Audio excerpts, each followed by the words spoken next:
राधे राधे।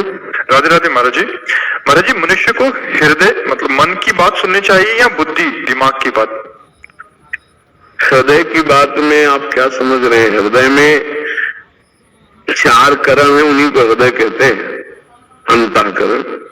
बुद्धि निश्चय करती है, मन संकल्प विकल्प करता है, चित्त चिंतन करता है और अहम क्रिया को स्वीकार करता है।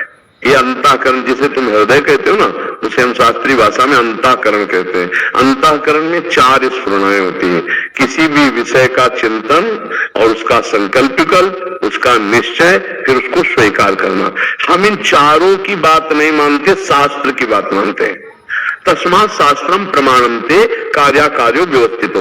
मेरे हृदय में जो बात आई वो शास्त्र सम्मत है कि नहीं? अगर शास्त्र विरुद्ध है तो हम हर बात काट देते हैं। हमारा जो ज्ञान है सत्संग से सुना हुआ, शास्त्रों में जो पढ़ा ले, इसीलिए अब आजकल अज्ञानी लोग अधिक बढ़ रहे, मनमानी आचरण कर रहे। रोज स्वाध्याय करना चाहिए, सदग्रंथों का स्वाध्याय। अगर नहीं कर सकते हो तो रोज सत्संग सुनना चाहिए। आपको सत्संग में नई नई बातें मिलेंगी, जिससे आपका जीवन कुमार्गगामी जो रहा है वो सतमार्ग में चलने लगेगा। पहले हमें पता तो होना चाहिए क्या करना है क्या नहीं करना। तस्मात् शास्त्रम प्रमाणन्ते कार्य अकार्यो व्यवस्थित हो। कार्य और अकार्य की व्यवस्था शास्त्र में बताई गई। हमारा मन तो कभी भजन में लगेगा, कभी भोगों में लगेगा, कभी गंदी बात चिंतन करता है, कभी अच्छी बात चिंतन करता है। तो हमको इसका निर्णय कैसे हो कि हमें क्या मानना चाहिए? वो शास्त्र और संत वाणी से मिलाना चाहिए। जो निषेध है वो हमें नहीं मानना, जो विधि है वो हमें मानना है। और एक सूक्ष्म बात, सबके हृदय में शास्त्रों का सार ज्ञान लेकर भगवान बैठे हैं। जब आप गलत करने चलोगे तो बड़ी धीमी आवाज में भगवान की आज्ञा होती, ये गलत है, आपको नहीं करना। बुलाता है ना सबके हृदय। जब आप कुछ गलत करना चाहोगे तो अव्यक्त रूप से हमारे जो परम मित्र हितैषी भगवान है वो हमको सूचना देते हैं ये गलत मार्ग है, पर हम उनकी अवहेलना कर देते हैं और मन की बात मान करके चल देते हैं। तो हमें चाहिए कोई भी स्फुरणा हो वो तब तक हम न करें जब तक ठीक निर्णय न हो जाए कि ये क्रिया सही है कि गलत है। अगर वो गलत है तो लाख बार मन हमको कहे हमें नहीं करना चाहिए।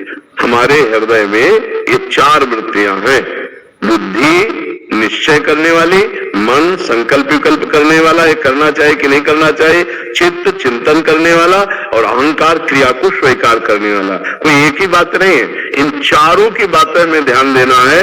शास्त्र प्रमाणित हो, संत प्रमाणित हो तो वही हृदय संत हृदय हो जाता है और कुछ दिन के बाद फिर गंदी स्फुरणाएं ही बंद हो जाती है। फिर अब जो होगा वो भगवान का आदेश होगा, अब वो स्थिति आ जाती है। अभी तो हमारी स्थिति त्रिगुण माया के अंतर्गत है, तो अंतःकरण त्रिगुण माया से संचलित है। अभी हमें देखना होगा शास्त्र सम्मत है या बुरा, शास्त्र निषेध ये कर रहा है। क्योंकि मन की तरंगे तो अभी सात्विक वातावरण तो बढ़िया चिंतन रहेगा और राजसिक वातावरण आ गया तो गंदा चिंतन आ जाएगा।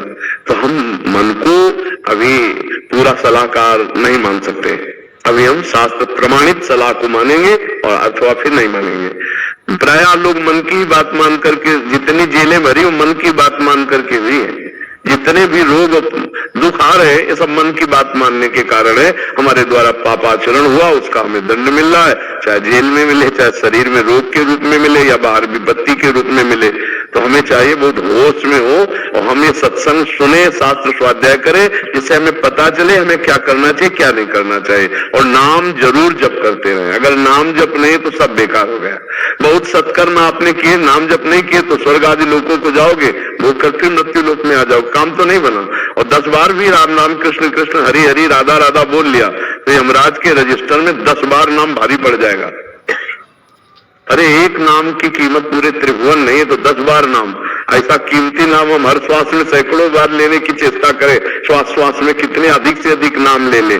बड़ा आनंद आता है जब आप नाम के प्रति थोड़ा महत्व बुद्धि रखिए। जैसे रुपया कमाने में लोभ हो और बढ़ता चला जाता है, ऐसे भजन का लोभ बढ़ता चला। उठते बैठते चलते फिरते हंसते खाते पीते गाते कभी भी नाम का विस्मरण ना हो, ऐसा महत्व जागरण कर तब विस्मरण परम व्याकुलते।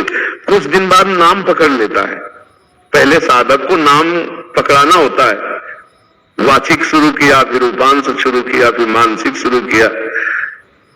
जब नाम श्वास दो विलग चलत है तो इनको भेद न मुंह को भावे, श्वासा ही नाम, नाम ही श्वासा, नाम श्वास को भेद मिटावे, रोम रोम जब रग रग बोले तब कुछ स्वाद नाम को पावे।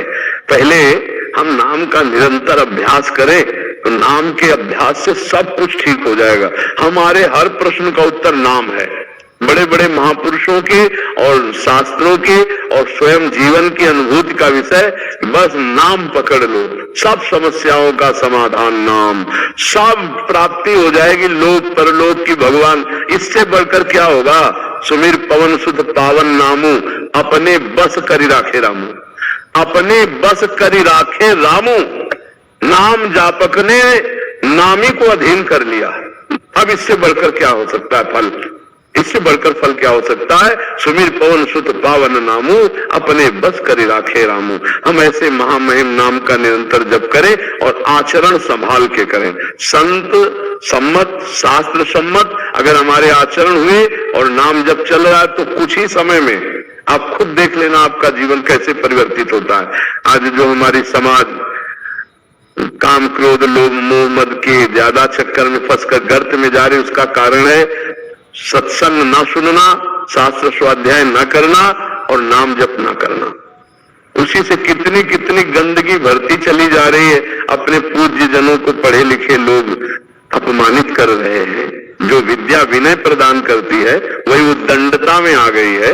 नए नए लड़के नशा करने लगे हैं, व्यभिचार की प्रवृत्ति बढ़ती जा रही है, एक दूसरे के प्रति राग द्वेष की भावनाएं पुष्ट होती जा रही। क्यों? क्योंकि अध्यात्म बीच में नहीं है, भगवान का नाम बीच में नहीं है, संतों के वचन बीच में नहीं है। जिसके जीवन में संत नहीं है, नाम नहीं है, भगवान नहीं है, वो जीवन मृत जीवन है। जिन हरि भगत हृदय नहीं आनी, जीवित सब समानते प्राणी। तो हमें लगता है कि हमें हृदय की बात जांचने के लिए संतवाणी, गुरुवाणी, शास्त्रवाणी, इनका हम प्रमाण लें, तब हम हृदय की बात मानकर कार्य करें। नहीं तो हमारा हृदय अभी मलिन है, वो कभी कुछ भी उपदेश दे सकता है, हर बात हमें नहीं माननी, जांचना होगा शास्त्र से।